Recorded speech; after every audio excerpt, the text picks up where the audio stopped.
এক ধনী লোক তার বাগান বাড়ির পুকুরের মধ্যে অনেকগুলো কুমির পুষত। একদিন সেই ধনী লোকটি তার সেই বাগান বাড়ির মধ্যে বিশাল একটি পার্টির আয়োজন করলো।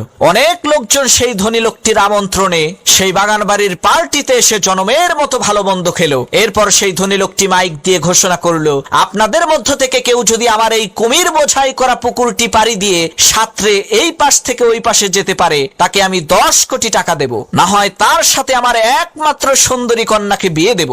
লোকটির কথা শেষ না হতেই পানির মধ্যে ছপাস করে শব্দ হলো। সবাই দেখতে পেলে একজন সাহসী যুবক পুকুরের মধ্যে ঝাঁপ দিয়েছে, আর তাকে ধরার জন্য বড় বড় কয়েকটি কুমির তার দিকে ধেয়ে আসছে।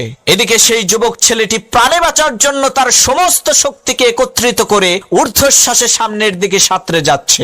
এক পর্যায়ে সেই ছেলেটি কোনো ক্রমে পুকুরটি পাড়ি দিয়ে পুকুরের ওই পারে যেয়ে উঠল। ছেলেটির এত বড় বিজয় দেখে সকলেই হাতে তালি দিল। আর সেই ধনী ব্যক্তি সেই ছেলেটিকে জিজ্ঞেস করলো, বাবা তুমি কি 10 কোটি টাকা নিবা নাকি আমার মেয়েকে বিয়ে করবা? তখন সেই ছেলেটি বলল, আমি আপনার টাকাও চাই না, আপনার মেয়েকেও চাই না, আমি শুধু জানতে চাই কোন শালা আমাকে ধাক্কা দিয়ে এই পুকুরের মধ্যে ফেলে দিছে।